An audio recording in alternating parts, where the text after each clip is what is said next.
साथियों जोहार। आज मुझे ईडी गिरफ्तार करने आई है। दिन भर हमसे पूछताछ करने के बाद, समय बिताने के बाद सुनियोजित ढंग से मुझे गिरफ्तार करने का उन लोगों ने फैसला सुनाया। और किस विषय पर? ऐसे विषय पर जो चीजें मुझसे जुड़ी ही नहीं है। मुझ पर 8.5 एकड़ जमीन का मालिक होने का इनका दावा है और भूयारी जमीन किया, जो जमीन कभी बिकती ही नहीं और कहीं सबूत नहीं मिला। दिल्ली में भी इन लोगों ने छापे मारकर हमारी जो छवि खराब करने की कोशिश की और आज अंतोगत्वा ये सुनियोजित तरीके से दिन भर ये योजनाबद्ध तरीके से आए, समय काटे और उनको पता है कि शाम के वक्त कोर्ट कचहरी बंद हो जाता है और उन लोगों ने अपने योजना के अनुसार मुझे अरेस्ट करने का निर्णय हमें सुनाया। मैं कोर्ट के निर्णय पर बिल्कुल सर्वमान्य के साथ उसका सम्मान करता हूं। अभी मैं कोर्ट में जा रहा हूं, लेकिन मुझे नहीं लगता है कि मुझे इतना वक्त मिलेगा, क्योंकि आपको पता है कि व्यवस्थाएं देश के अंदर किस तरीके से चलती हैं। आज एक लोकप्रिय सरकार, एक आदिवासी अपने ताकत के बल पर जीतकर सरकार बनाकर राज्य की जनता का सेवा कर रहा था। आज लगता है ये वक्त अब मेरे लिए खत्म हो रहा है। अब एक नई लड़ाई हमें लड़नी पड़ेगी, ऐसे सामंती विचारों के साथ और ऐसे तंत्रों के साथ जो निर्दोष लोगों को, गरीब, निरीह, आदिवासी, दलित, पिछड़ों के ऊपर जो अत्याचार करते हैं, उनको मजबूत भी करेंगे और उनके लिए संघर्ष भी करेंगे।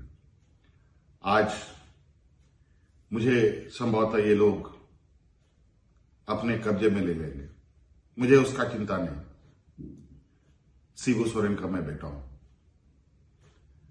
संघर्ष हमारे खून में है और संघर्ष करेंगे, लड़ेंगे, जीतेंगे भी। और जिस मंसूबे के साथ आज मुझे अरेस्ट करने का इन लोगों ने निर्णय लिया है, और आपको हम बता दें, बड़ा आश्चर्य की बात है, अभी मैंने जिस जमीन को लेकर उन्होंने मुझ पर आरोप लगाए और मुझे अरेस्ट कर रहे हैं, जहां पर दूर दूर तक मेरा कोई भी नाम कहीं से नहीं, बल्कि जो लोग जाली कागज बनाकर और जिनके फर्जी शिकायत के आधार पर मुझे आज गिरफ्तार करने का एक षड्यंत्र रचकर ये कामयाब हो रहे हैं। और मुझे पूरा विश्वास है आज नहीं कल सत्य की विजय होगी।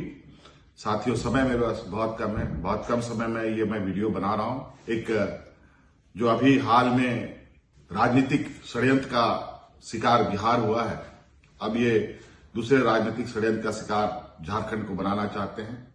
लेकिन आप अस्वस्थ रहें। हेमंत सोरेन झारखंड के हर एक व्यक्ति के दिल में है, हर एक नौजवानों के दिल में है, हर एक बुजुर्गों के दिल में है, हर एक बच्चों के दिल में रहेगा। और जिस तरीके से बूढ़े बुजुर्ग की सेवा करते हुए, नौजवानों को रोजगार देते हुए, अपने महिला सशक्तिकरण को लेकर हमने काम किया, रोजगार सृजन को लेकर काम किया, वो एक लंबा इतिहास लिखेगा। एक लंबा लकीर के रूप में मैं इसे आज संभवतः ये इस लकीर को और ना खींचने दे मुझे। लेकिन आप अस्वस्थ रहें, सत्य की कभी हार नहीं होती। ये मुझे जरूर थोड़ा विचलित अभी करने का प्रयास कर रहे हैं, लेकिन ये बहुत ज्यादा दिन तक चलेगा नहीं। लेकिन जब हम अगली लड़ाई के लिए तैयार होकर आएंगे तो इस मजबूती के साथ आएंगे कि दोबारा इस तरीके के षड्यंत्र करने वाले आगे से इस तरीके के कदम उठाने से भी हजारों बार इनको सोचना पड़ेगा। धन्यवाद साथियों, जोहार।